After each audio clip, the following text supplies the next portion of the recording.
members are to be appointed by Shiv Sena Pramukh. However, the 2018 leader structure envisages only 13 members in the Rashtriya Karyakarni, out of which 19 are to be elected and the remaining 4 are to be appointed. SS Constitution provides for a total number of 21 deputy leaders, out of which 17 are to be elected by the Pratinidhi Sabha and the rest of the 4 members are to be appointed by Shiv Sena Pramukh. However, the 2018 leaders structure envisages 33 deputy leaders, out of which 21 are to be elected and the remaining 12 are to be appointed. The 2018 leadership structure provides for 3 categories of office bearers, vis-a-vis Secretary, Samanvayak and Sanghatak. However, the Constitution of Shiv Sena provides for 3 categories of office bearers, vis-a-vis President, Sar Chitnis, General Secretary, Koshadhyaksha, Treasurer. From the observation recorded in the preceding paragraphs, it is evident that the 2018 leadership structure is not at all in conformity with the Constitution of Shiv Sena. In view of this finding alone, it could very well be concluded that the 2018 leadership structure, which is not in conformity with the Constitution of Shiv Sena, cannot be taken as the yardstick to determine which faction was the real political party at the relevant point of time. In view of the same, I have come to the conclusion that the 2018 leadership structure read with the SS Constitution does not provide a reliable outcome and or answer the question which faction is the real political party, and hence cannot be relied upon to determine the said preliminary issue. Nevertheless, I am inclined to look at the second question regarding paragraph 115 here and above, where will of the Paksha Pramukh and or majority leaders in the 2018 leadership structure could be said to be synonymous with the will of the political party, so as to not leave any stone unturned in arriving at a decision. The determination of this question arises out of the alternate submissions made by the UBT faction that the 2018 leadership structure has to be taken ex facie, and the determination of which faction was the real political party has to be solely based on the said leadership structure without a comparison of the said structure with the leadership structure provided for in the Constitution of the Shiv Sena. The said proposition would run counter to the principles laid down by the Honorable Apex Court in Subhash Desai Supra, where it was specifically provided that the leadership structure which has to be taken into consideration while determining the real political party has to be identifiable by the relevant constitution. Thus, although in the light of my finding on the preceding question, the aspect need not be looked into, however, I intend to look into the said aspect any which way, considering the gravity and importance of the dispute. Hence, following are my observations, findings and conclusions on the said aspect.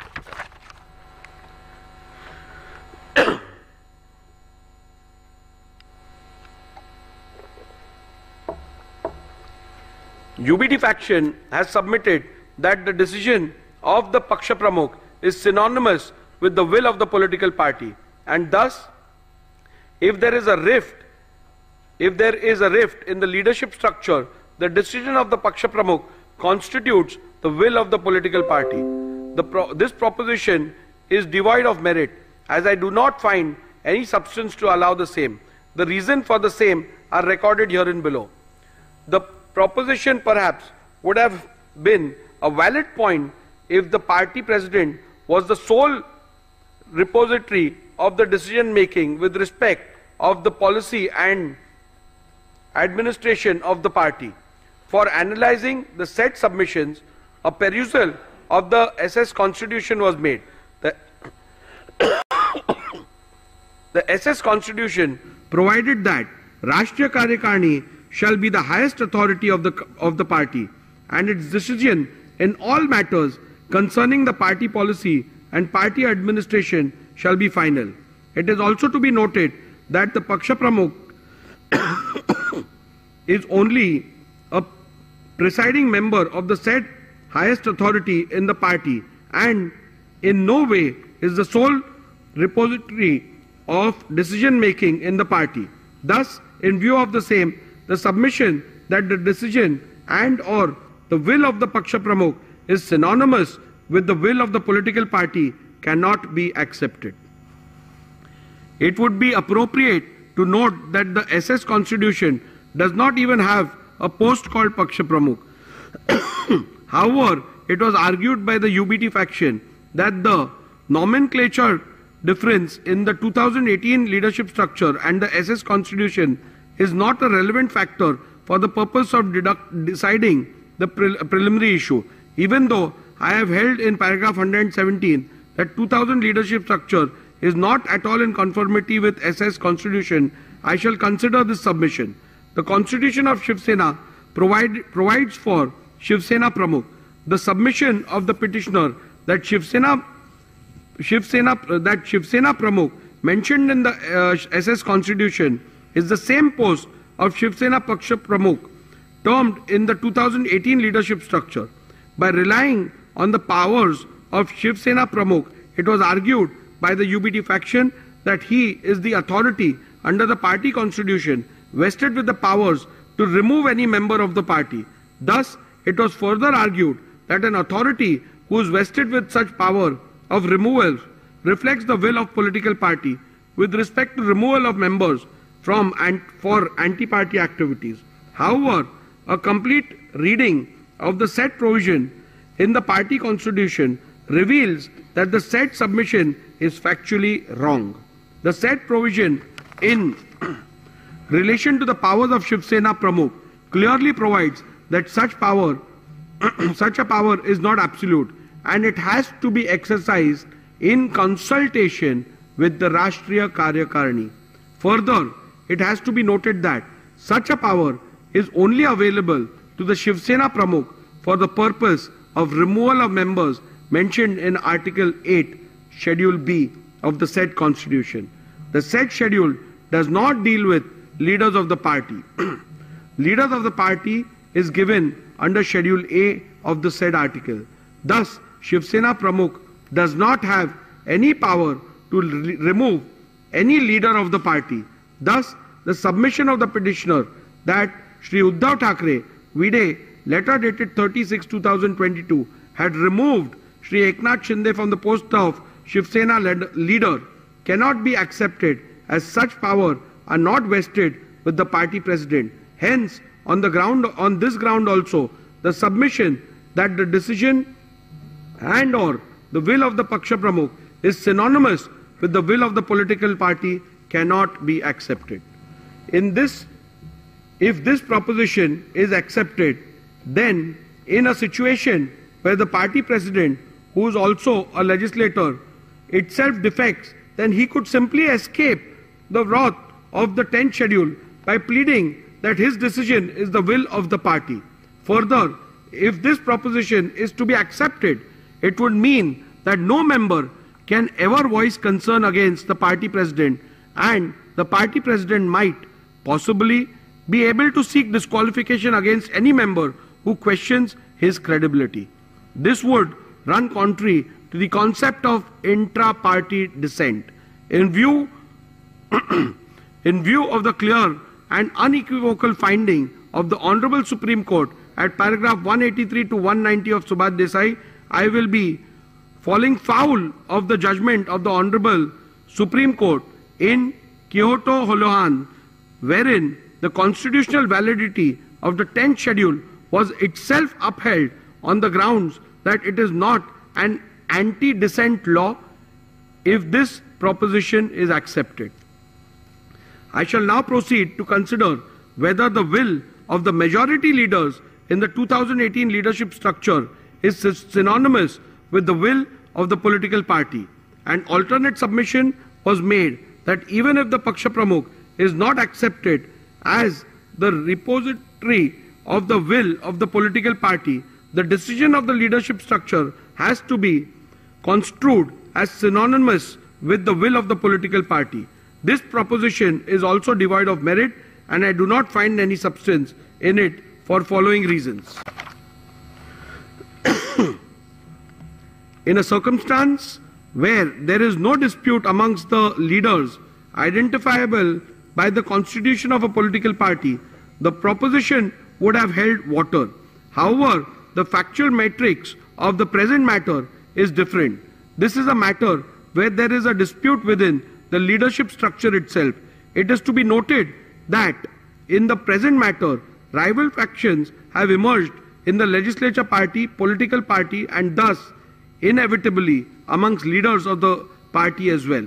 Thus, it would not be wise to apply this proposition in the present matter. The existence of split-stroke rift in the leadership structure is admitted by the petitioner and or the UBT faction, as can be inferred from the petitioner's affidavit in lieu of examination in chief of PW1, petitioner himself, that the leader of the UBT faction did not have the support of all the members of the 2018 leadership structure when rival factions emerged.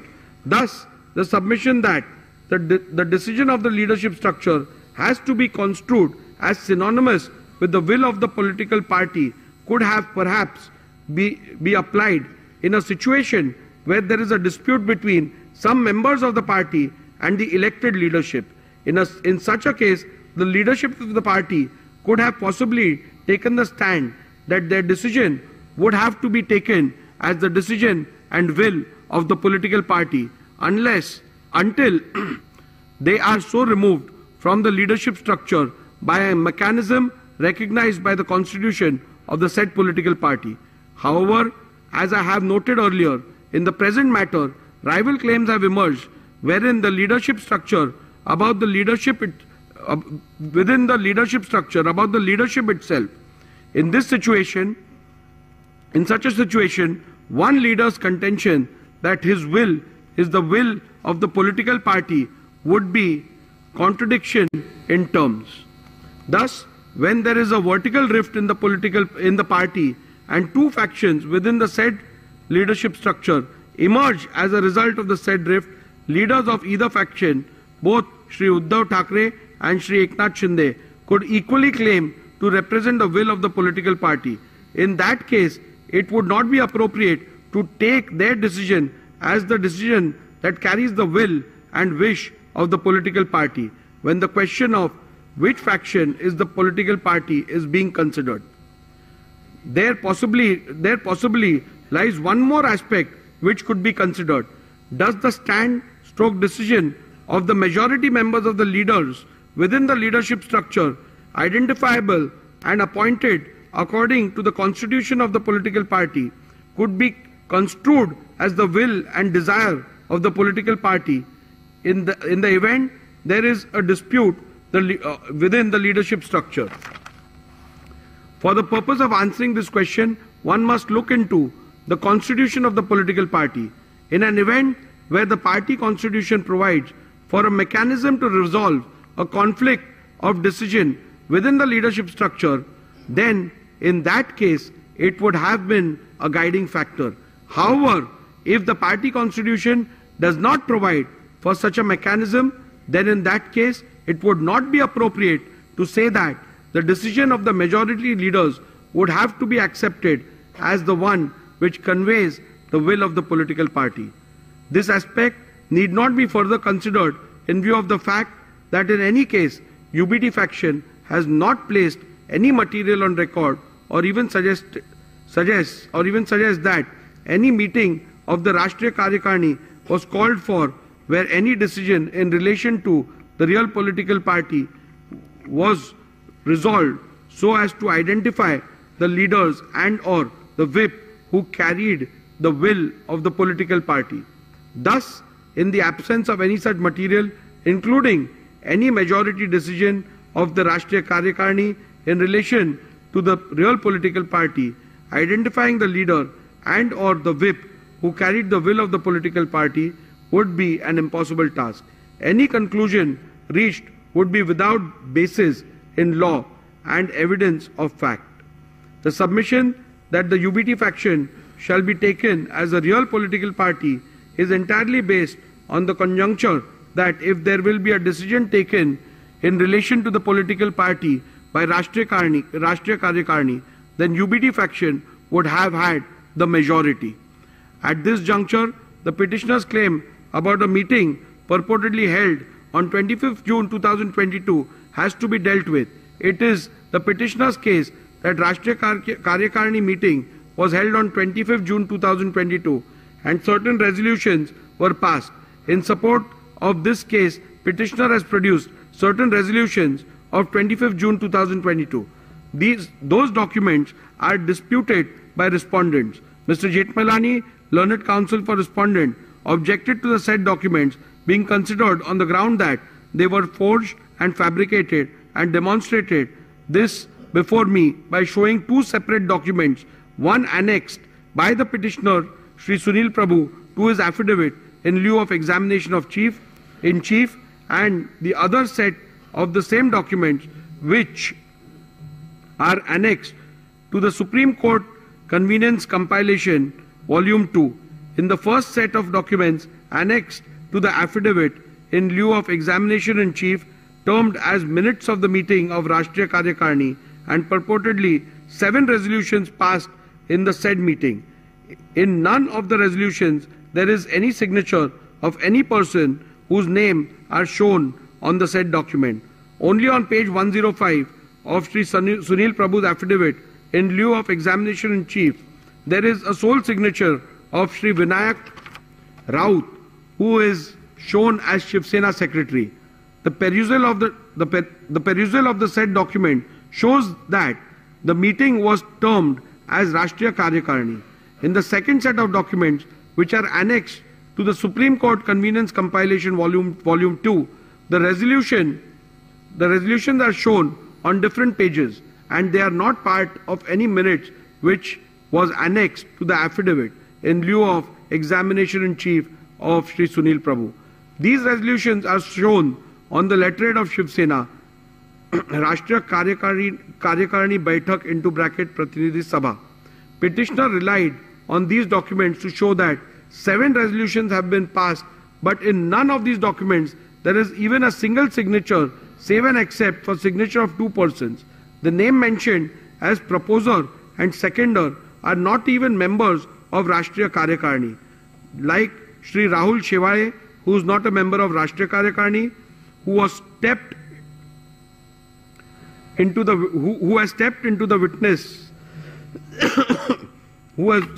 the witnesses and led evidence that there was no such meeting. The same is the case with Sri Vinayak Raut and Sri Arvind Sawant. They are also not members of the said Rashtriya Karyakarni. The petitioner had claimed that the said meeting was held on 25/6/2022 at Sena Bhavan, whereas Sri Uddhav Thackeray claimed that the said meeting was held through video conference. This has been stated by Uddhav Thackeray in his submission before the Election Commission filed on 9/1/2023. This itself casts a doubt on the authenticity of the documents and holding of any such meeting of either Rashtriya Karyakarni or Pratinidhi Sabha. The petitioner himself is not sure whether it was Rashtriya Karyakarni or Pratinidhi Sabha. Thus, in view of the above said documents, the said documents cannot be permitted to be relied on. Petitioner suggests that a look into how the Shiv Sena settled conflict or decisions within the leadership structure in the past might shed some light into this. However, in the present matter, no such material are placed before me to even suggest such instances which happened in the past, where the majority decision within the leadership structure is taken as the will of the political party.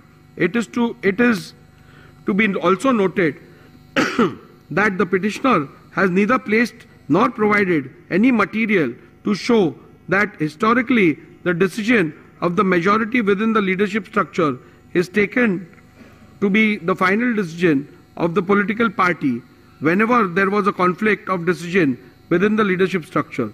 Thus, for this reason also, it would not be appropriate and correct to accept the proposition that the decision of the majority leaders within the leadership structure would have to be accepted as one which conveys the will of the political party. As As a passing note, I must also add that the majority rule possibly could have been applied in a normal situation where there is dissent in respect to some policy and or administrative decision of the party. However, such a simple rule stroke test shall not be applied to determine an essential question in existential question in relation to the political party, such as in the present matter, where which faction is the real political party is required to be determined.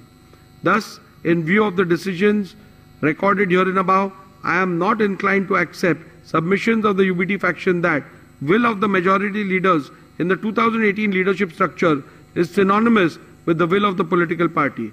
Thus, from paragraph 112 to 128, I have dealt with whether the relevant leadership structure read with the Shiv Sena Constitution, SS Constitution, provides answer to the question which faction is the real political party. In view of the same, I record my conclusion and finding thereon as under.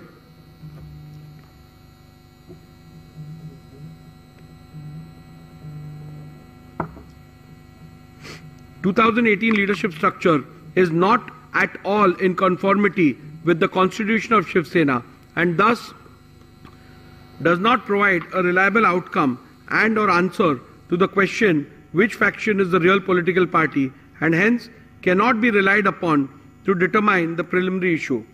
Decision of the Paksha Pramukh is not synonymous with the will of the political party and thus if there is a rift in the leadership structure, the decision of the Paksha Pramukh cannot be taken as the will of the political party. When there is a vertical rift in the horizontal leadership hierarchy of the political party and both the factions within the said leadership structure emerged as a result claim to represent the will of the political party, it would not be appropriate to apply the test of which of the said faction decision carries the will and wish of the political party. In the case of Shiv Sena political party, will of the majority leaders in the 2018 leadership structure cannot be said to be synonymous with the will of the political party. In view of the findings recorded in the preceding paragraph, I hold that the 2018 leadership structure read with the SS Constitution does not provide any reliable answer to the question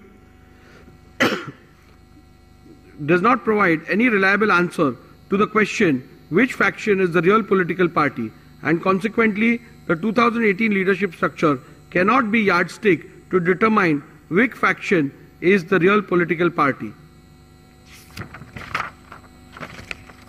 With regards to the legislative majority, I am not going to spend much time because that question is rather clear.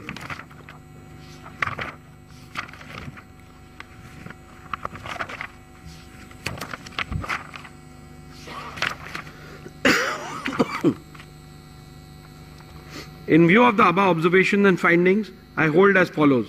Which faction is the real political party is discernible from legislative majority which existed when the rival factions emerged.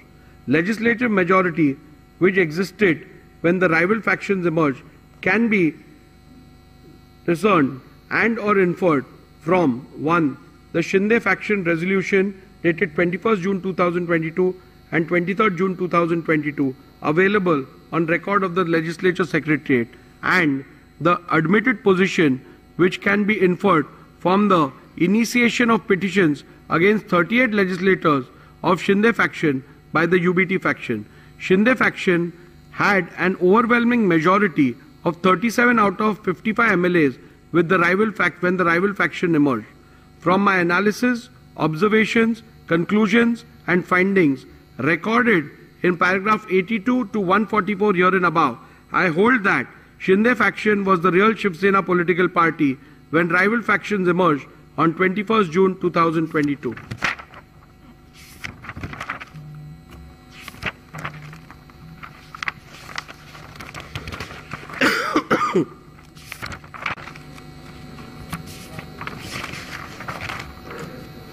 In view of my findings that the Shinde faction was the real political party when the rival faction emerged and that Shri Sunil Prabhu ceased to be the duly authorized whip from 21st June 2022, I further conclude that Shri Bharat Gogaole was validly appointed as the whip, as that was the reflection of the will of the Shiv Sena political party as on 21st June 2023. Following are the final conclusions, which is again a summary.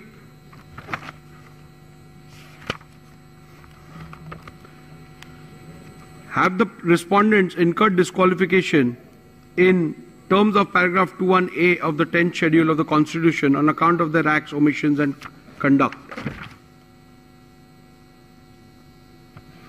I will also read the final conclusion. Following are the final conclusions from the analysis, observations, conclusions, findings and rulings recorded from paragraph 82 to paragraph 158 herein above. I conclude as follows. Shinde faction was the real Shiv Sena political party when the rival factions emerged on 21st June 2022. Shri Sunil Prabhu ceased to be the duly authorized whip from 21st June 2022. Shri Bharat Gogaole was validly appointed as the whip of Shiv Sena political party on 21st June 2023. Shri Eknath Shinde was validly appointed as the leader of the Shiv Sena political party on 21st June 2023. Have the respondents incurred disqualification in terms of paragraph 21A of the 10th schedule of the Constitution on account of their acts, omissions and conduct? Petitioner has contended that the respondents are liable to be disqualified on various grounds. Both the petitioners and respondents' submission are recorded in section 2 herein above. The various grounds on which the petitioner based the plea for disqualification is dealt with, where the alleged conduct of the respondent is purportedly becoming totally incommunicado, attracts disqualification under paragraph 2(1)A of the 10th schedule. Whether the alleged conduct of the respondents in purportedly becoming totally incommunicado attracts disqualification under paragraph 2 subclause 1 subclause A of the 10th schedule. The first ground on which the petitioner sought disqualification of the respondents is that the respondents became incommunicado. The submission cannot be accepted and the respondents cannot be held to be disqualified on this ground for the following reasons. The ground is a mere allegation, and apart from mere assertion that the respondents have gone incommunicado, the petitioner has not put forth any evidence or material to substantiate it. For instance, the petitioner has not provided any material about who was sought to be contacted and by whom, when such an attempt was made, etc. A mere unsubstantiated statement that the legislators have gone incommunicado cannot even be a ground to attract disqualification under paragraph 21A of the 10th schedule. When rival factions emerge in a political party, especially within the leadership, it is possible for both the factions to allege that the other faction has gone incommunicado. In such a circumstance, especially in the light of the law laid down by the apex court in Subhash Desai Supra, it would not be correct to hold any faction to have incurred disqualification for going incommunicado without first determining which of the faction is the real political party, reflecting the will of the political party. Also, having held that the Shinde faction was the real political party when the rival factions emerged, the submission of the petitioner that the respondents have gone incommunicado ceases to hold any meaning for the purpose of disqualification. On the 20th of June 2022, elections for the Legislative Council were held. In his cross-examination, Shri Sunil Prabhu, PW1, stated that all the MLAs were present for the same. In the face of this evidence, it would not be possible to accept that the legislators had gone incommunicado. Respondents have placed that they have been in touch with the UBT faction. They substantiated it by stating that Shri Milind Narvekar and Shri Ravindra Phatak, MLC, of the UBT faction, had gone to Surat and met Shri Eknath Shinde and other respondents on 21st June 2022 on the instructions of Shri Uddhav Thackeray. This fact was not denied by the petitioner Shri Sunil Prabhu when a suggestion was put to him in the cross-examination. In fact, the petitioner admitted that Shri Milind Narvekar and Shri Ravindra Phatak MLC of the UBT faction had gone to Surat and met Shri Eknath Shinde and other respondents. Also, three of the witnesses for respondents have testified that Shri Milind Narvekar and Shri Ravindra Phatak MLC of the UBT faction had gone to Surat and met Shri Eknath Shinde and other respondents. On 21st June 2022, on the instructions of Shri Uddhav Thackeray, the testimony stood the test of cross-examination and the petitioner could not establish otherwise. Thus, on this count alone, or this count also, it would not be possible to accept the legislators were incommunicado, Whether the deliberate absence of the respondent in the SSLP meetings purported to be held on 21st June 2022 attracts disqualification under paragraph 21A of the 10th schedule. The second ground on which the disqualification is sought is that the respondent deliberately remained absent in the SSLP meeting held on 21st June 2022. Petitioners relied on the attendance sheet register of the meeting dated 21st June 2022. After having considered the submission advanced on this ground, I hold that respondents cannot be held to be disqualified on this ground. In view of my conclusion that 1. The Shinde faction was the real political party when factions emerged, and 2. Shri Sunil Prabhu ceased to reflect the will of the political party from the moment the faction emerged. Thus, it would not be correct to say that Shri Sunil Prabhu had any authority to call any meeting of the SSLP. Hence, on this ground alone, petitioner's case that the respondents were liable to be disqualified for non-attendance of the meeting dated 21st June 2022 is liable to be rejected. Irrespective of the conclusion that may be reached about which faction was the real political party, respondents could not be held to be disqualified on the ground that they deliberately remained absent in the SSLP meeting held on 21st June 2022. This is because of the following reasons. Petitioner relied upon the attendance sheet of the 21st of June 2022 to claim that all those MLAs who were signed the said attendance sheet were present in the meeting, while those who did not sign were not present. Based on this document, the UBT faction claimed that respondents remained deliberately absent. A comparison of the original attendance sheet produced along with the affidavit in lieu of chief examination of the petitioner Shri Sunil Prabhu, PW1, with the copy of the attendance sheet produced and verified as a true copy along with the petition, reveals that the two do not match.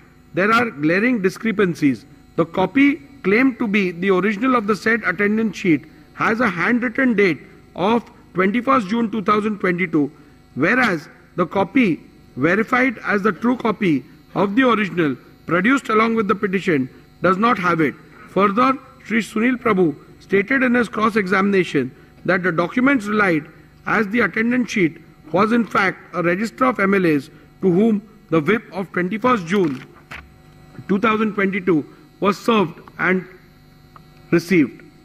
So, facts show: 1. There are glaring discrepancies in the said attendance sheet. 2.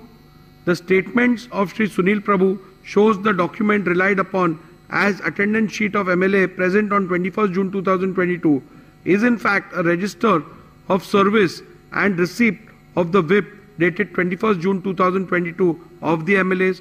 Thus, the said document is unreliable and cannot be taken as proof of non-attendance of respondents in the meeting held on 21st June 2022. Hence, on this count as well, petitioner's case that the respondents are liable to be disqualified for non-attendance of the meeting dated 21st June 2022 has to be rejected. Further, all the respondents have denied the receipt of any whip for attending the meeting on 21st June 2022.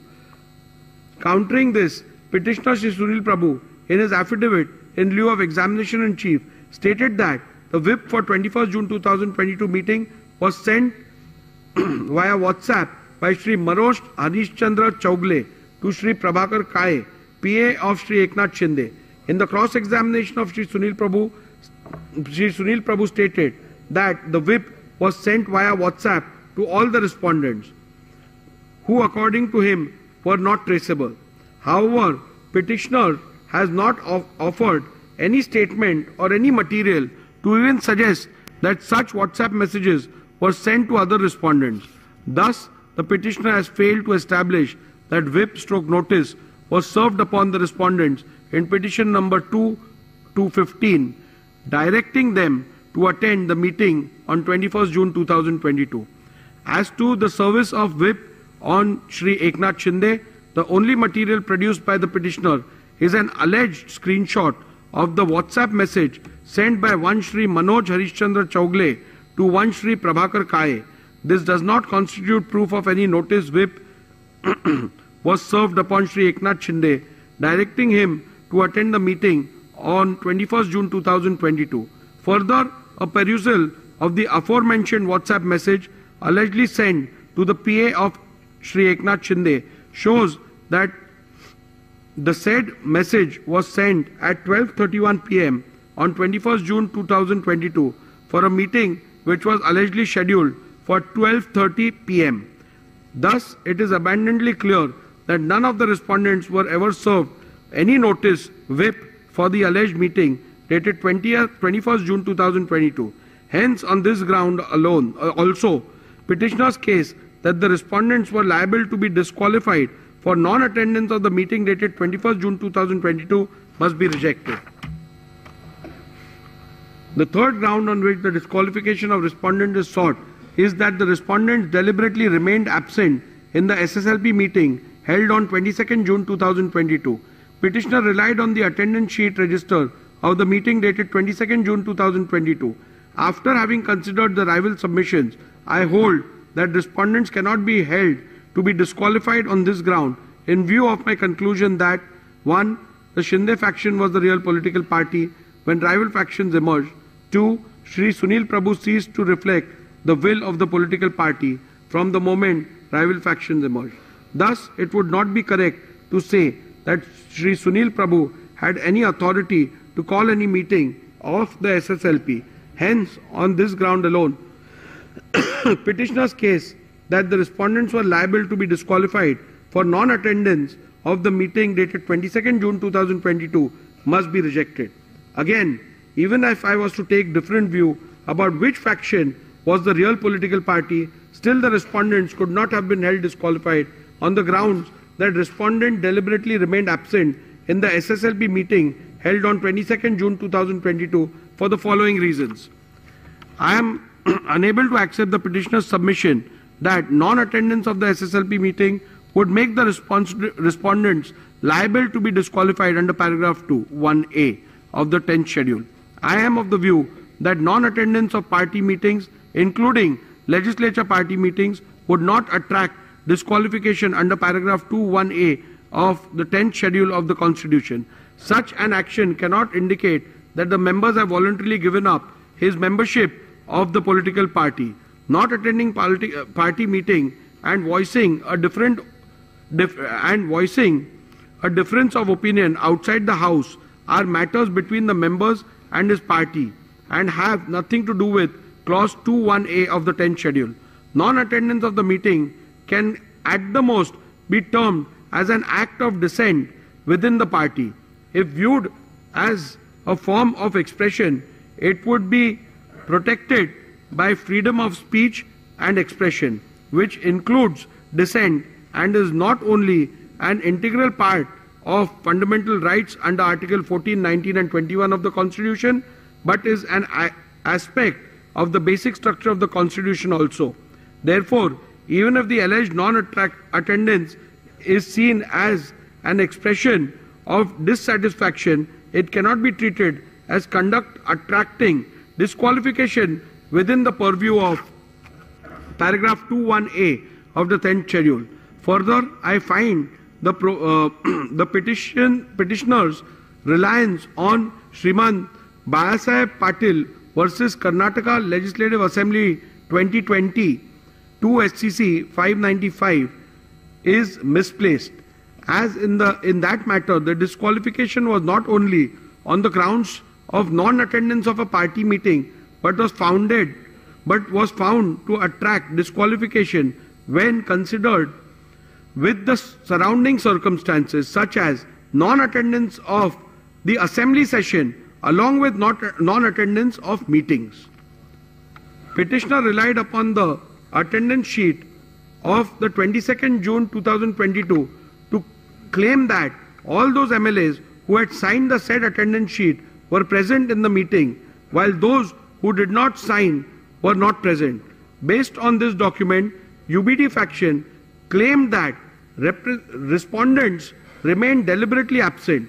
A comparison of the original attendance sheet produced along with the affidavit in lieu of chief examination of the petitioner Shri Sunil Prabhu PW1 with the copy of the attendance sheet produced and verified as a true copy along with the petition reveals that the two do not match. There are glaring discrepancies. The copy claimed to be the original of the said attendance sheet has a handwritten portion on top in which it is not which is not present in the copy annexed to the petition, verified as the true copy of the original.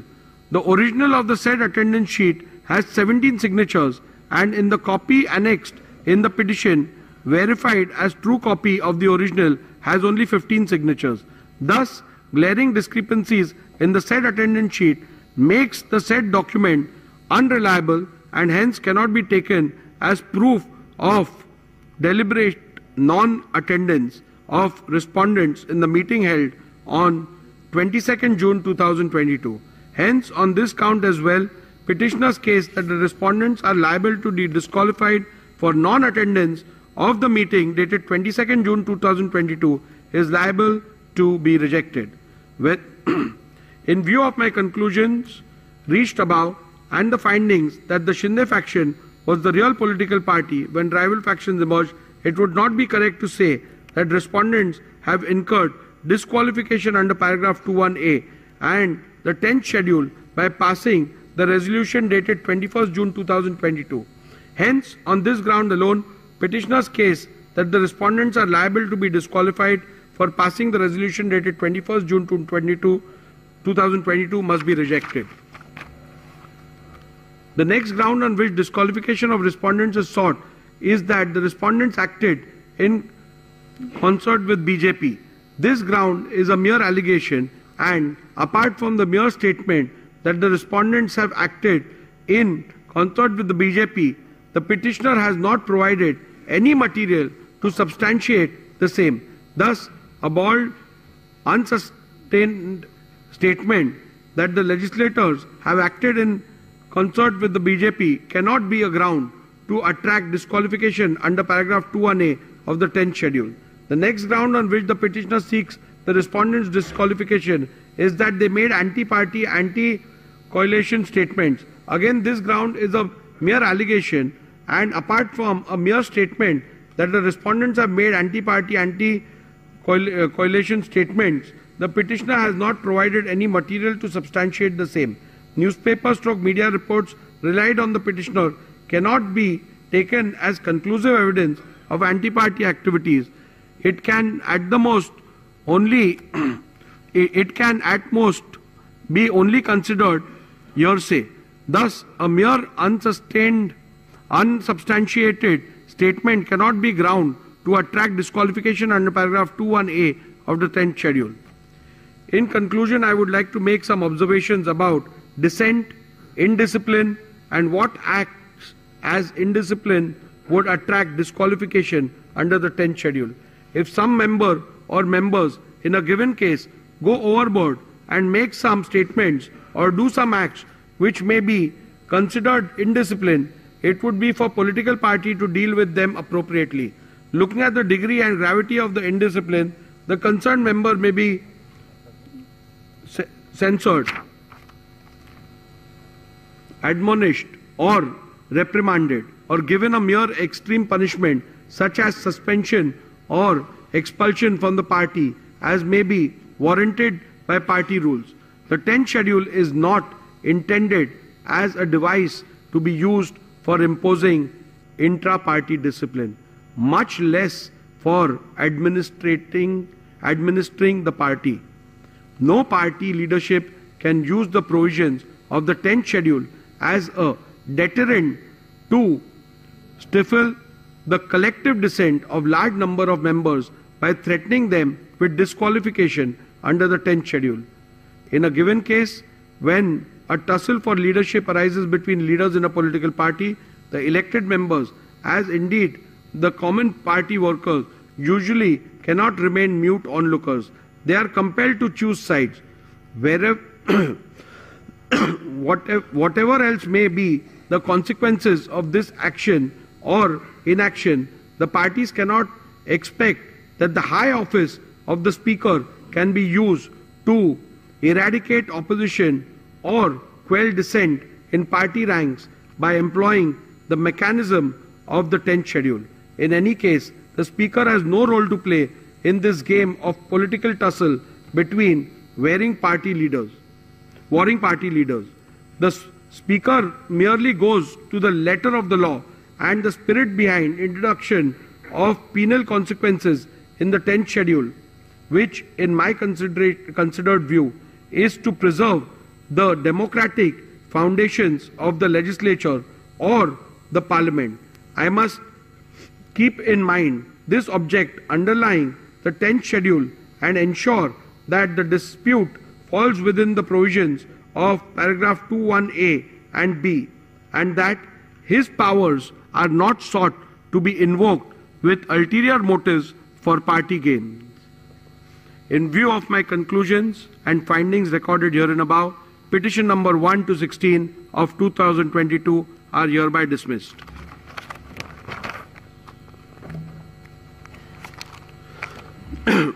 Group 3 deals with petition number 18, which is also under paragraph 21A. So I am only reading the operative part because the preliminary issues, the ruling will be the same on that. So I'll go to the operative part of it. You can deal with the judgment order with regards to the other aspects. Yeah. In view of my conclusion and findings recorded herein above, petition number 18 of 2022 is hereby dismissed.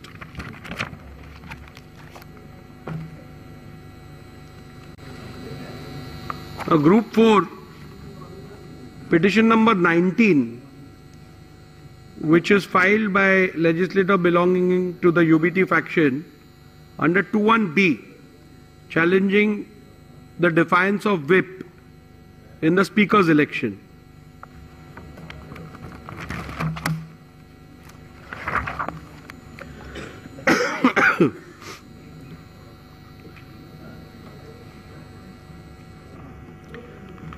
Petitioner has contended that the respondents are liable to be disqualified on various grounds.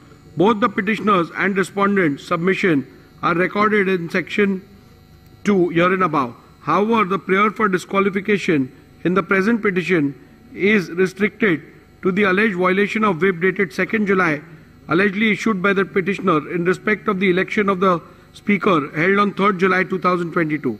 Other averments are all repetitions of submissions in petition number 1 to 16 and petition number 18 of 2022. Thus, my finding thereof may be read and referred to in respect of the averments under paragraph 2, subclause 1, subclause A of the 10th schedule. Thus, the only ground on which the petitioner sought disqualification of respondent is that the respondent has violated the whip dated 2nd July, allegedly issued by the petitioner in respect of election of the Speaker held on 3rd July 2022. This submission cannot be accepted and the respondents cannot be held to be disqualified in view of my conclusion in respect of the real political party that the Shinde faction was the real political party when the rival faction emerged, and Shri Sunil Prabhu ceased to reflect the will of the political party from the moment rival factions emerged.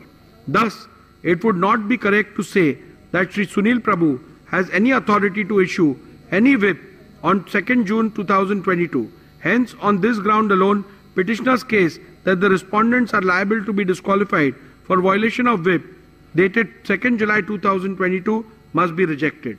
Irrespective of any conclusion that may be reached about which faction was the real political party, respondents could not be held to be disqualified on the ground that they violated the whip dated 2nd July 2022. This is because of the reasons recorded here and below. The petitioner has failed to prove the service of whip dated 2nd July 2022. Petitioner Shri Sunil Prabhu PW1 in his affidavit in lieu of examination in chief deposed that the whips dated 2nd July 2022 were sent by email to the email address of the respondents. He stated that Shri Vijay Joshi, an employee working in the Shiv Sena Vidhimandal Karyalay, Vidhan Bhavan, was instructed to send the whip. He further deposed that 2 whips dated 2nd July 2022 were sent by Shri Vijay Joshi to the respondents in disqualification petition number 19 and 21 of 2022. We did 3 emails dated 2nd July 2022. The said emails were produced along with the affidavit in lieu of evidence in chief. He further stated that email addresses of the respondents were taken from the email addresses mentioned in the official list of members of Maharashtra Legislative Assembly 2023 or as mentioned in a list furnished by the advocates for the respondents. We did the email dated 21st September 2023. Shri Vijay Joshi, PW2, specifically filed affidavits in lieu of examination of chief and deposed that he was working in the Shiv Sena Vidhimandal Karyalay, Vidhan Bhavan, in June 2022 and on instructions of Shri Sunil Prabhu sent 2 whips dated 2nd July 2022 to the MLA of Shiv Sena Legislature Party. We did 3 emails. He produced printouts of email dated 2nd July 2022 along with whip dated 2nd July 2022. However, during the cross-examination of Shri Vijay Joshi, PW2, he deposed that one computer operator printed the whip dated 2nd June 2022 and he along with 2 peons distributed the whip to all the legislators of Shiv Sena. Further, he also deposed during cross-examination that acknowledgements were taken.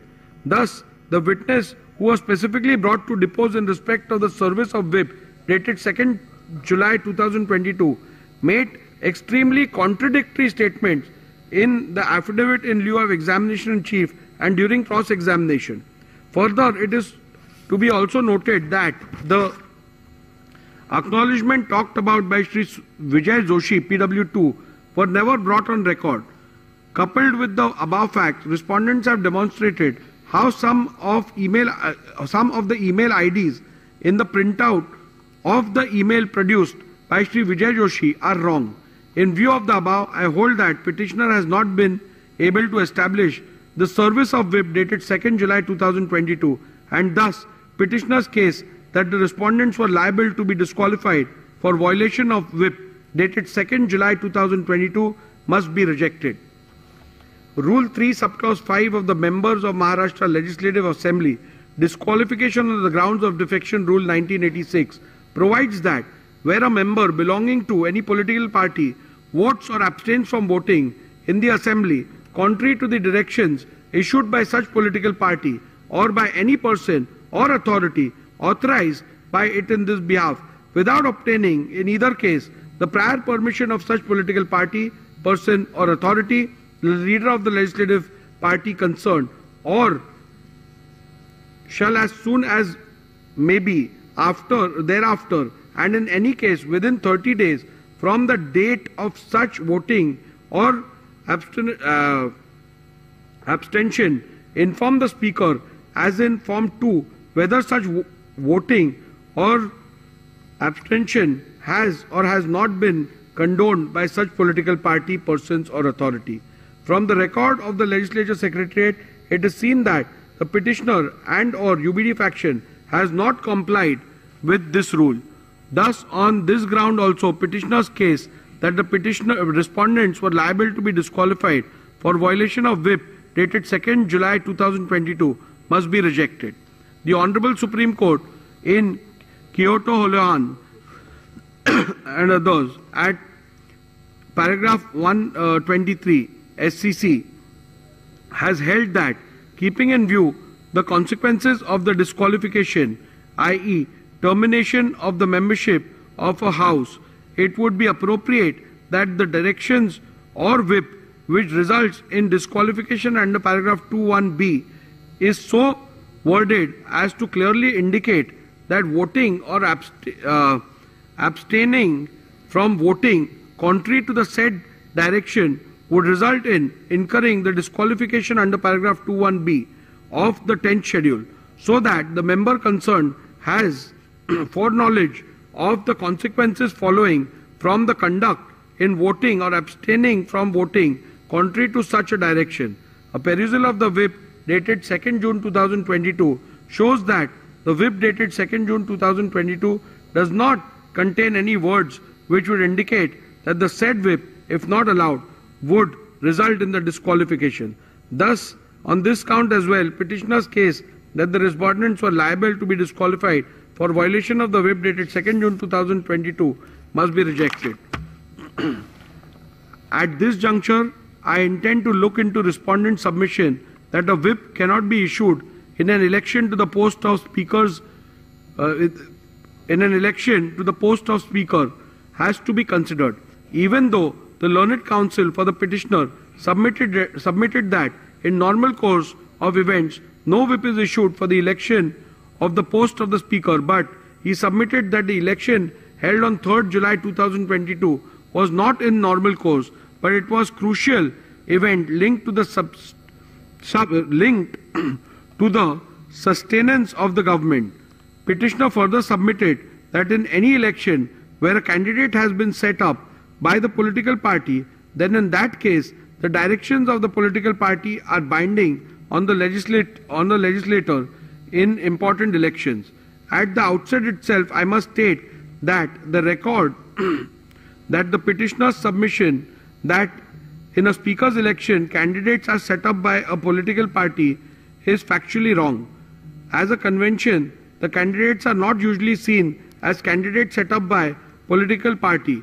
In the present case also, Sri Rajan Salvi was not set up as a candidate of Shiv Sena, but his notice of nomination was moved by a legislator affiliated to the NCP and seconded by legislator affiliated to the INC. This clearly indicates that candidates for the election of speaker are not set up by political parties. In view of the same, the petitioner's own submission, a whip could not have been issued in the election of a speaker as the candidate was not set up by any political party. In view of my conclusions and findings recorded here and above, petition number 19 of 2022 is hereby dismissed.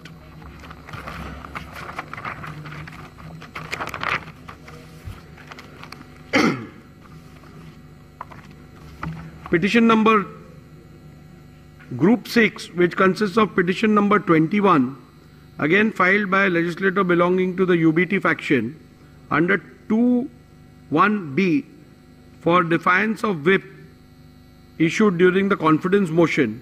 I will only read the operative part and you can refer to the judgment for the details. The preliminary issue has already been decided in the previous orders, so that will apply to this as well.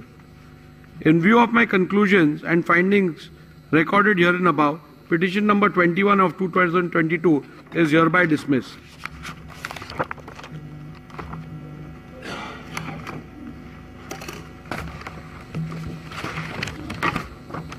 Now we shall deal with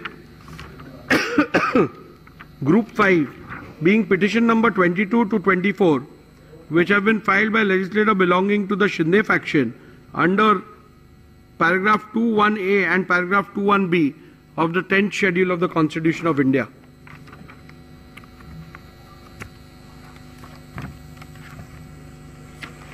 Again, here I am not dealing with the preliminary issue which has already been ruled in the previous order. So I will directly go. Disqualification petition number 20 and 22 to 34 of 2022 has been filed by the petitioner Shri Bharat Gogaole against Shri Nitin Chandrakant Deshmukh and 13 other members of the 14th Maharashtra Legislative Assembly under paragraph 21A and paragraph 21B of the 10th schedule of the Constitution, inter alia on the following grounds: that A. Respondents have by their conduct voluntarily given up their membership of the SSLP, and 2. Respondents have voted against the whip issued on 3rd July 2022, wherein all members of the SSLP were issued directions to vote in favor of the confidence motion held on 4th July 2022.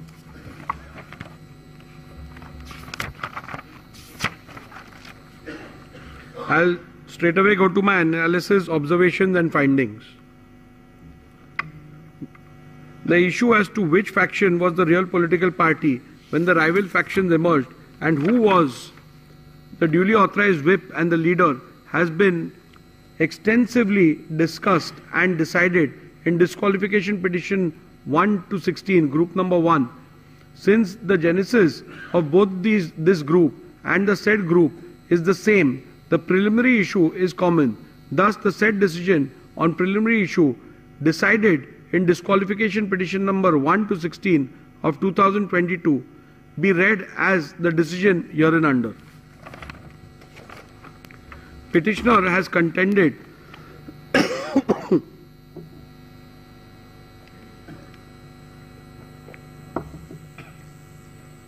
Petitioner has contended that the respondents are liable to be disqualified under paragraph 21A of the 10th schedule.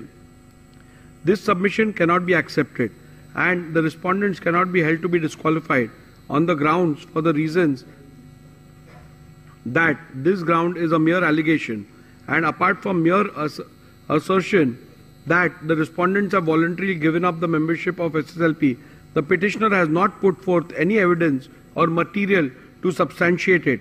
A mere unsubstantiated statement that the legislators have voluntarily given up the membership cannot be a ground to attract disqualification under paragraph 21A of the 10th schedule. I have perused my record as well as a copy of the whip issued by the petitioner, which is signed by the petitioner as Chief Whip and Shri Eknath Shinde as the leader of the legislature party.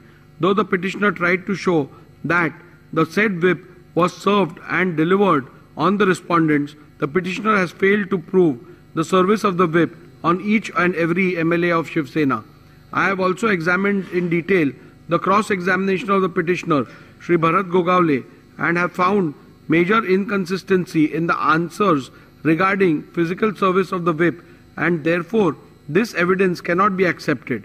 Insofar as delivery by WhatsApp is concerned, the same also was produced on the last day of the evidence despite ample opportunity for the same.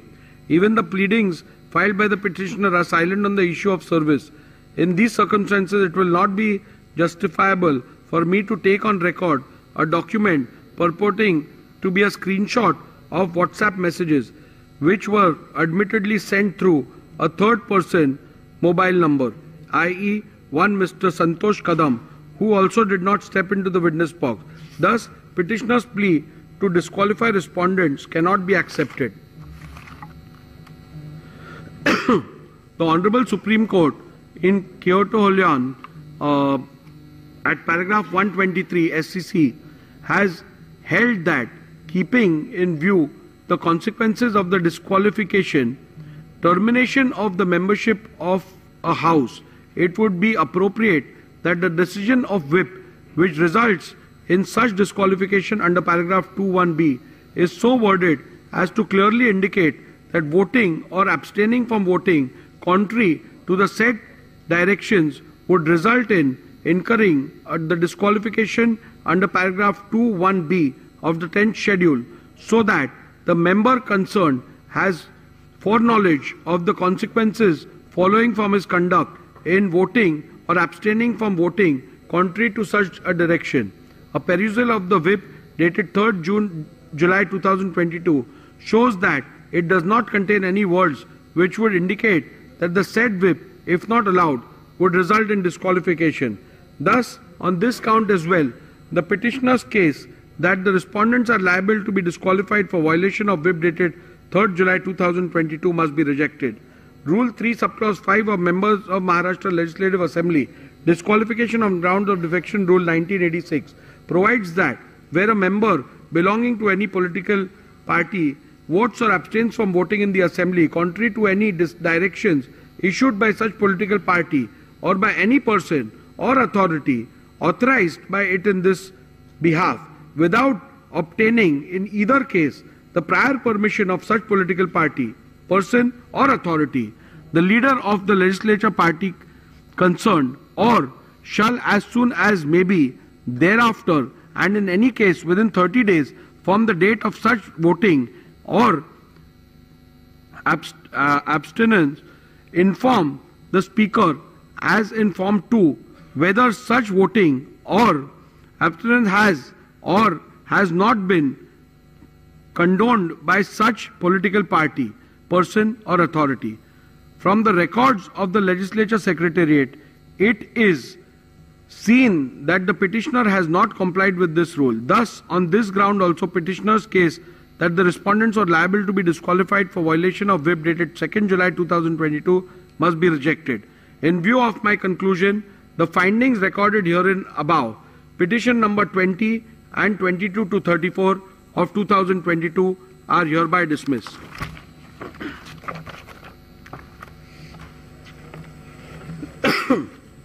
Group 2, petition number 17 against 2 independent MLAs and 1 Mr. Bachchu Kadu of PJP party. The same are dismissed.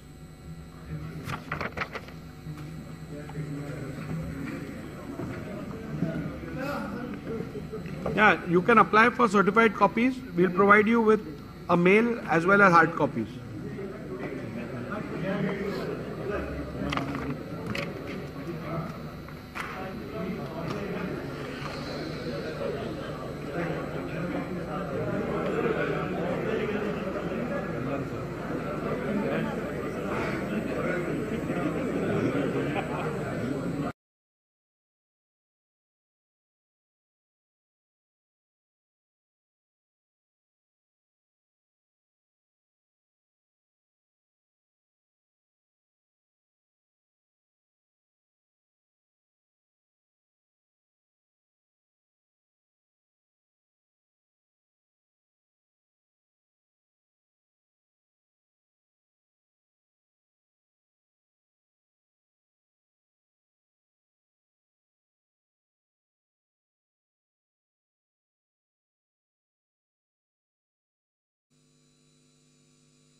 अध्यक्ष महोदय.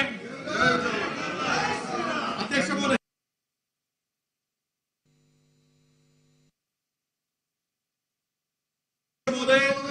वडेट्टीवार साहेब, आपली सातत्याने तक्रार असते 4 आणि 5 प्रश्नांच्या वर आपण जात नाही. आज मला 10 प्रश्न घ्यायचे आहेत, त्यामुळे आपण सुरू करूया. देतो तुम्हाला संधी देतो प्रश्न उत्तरानंतर मी संधी देतो. आपल्याला आज किमान 10 प्रश्न घ्यायचे आहेत. देतो. आणि 57ची नोटीस प्रश्न उत्तराच्या आधी घेता येते का?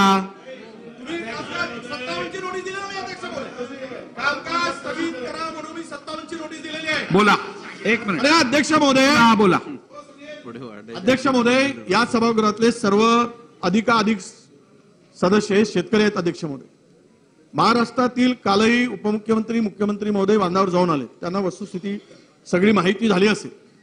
महाराष्ट्रामध्ये अवकाळी पाऊस यामुळे शेतकरी पूर्णतः उद्ध्वस्त झाला. अध्यक्ष महोदय, कापलेला धान जो करपा असतो ज्याला म्हणतात, कापून ठेवलेला, पावसामुळे त्या बांधामध्ये पाणी गेल्यामुळे पूर्णतः कोंब फुटले. त्याला 100% नुकसान झालेलं आहे त्या धान उत्पादक शेतकऱ्याचं.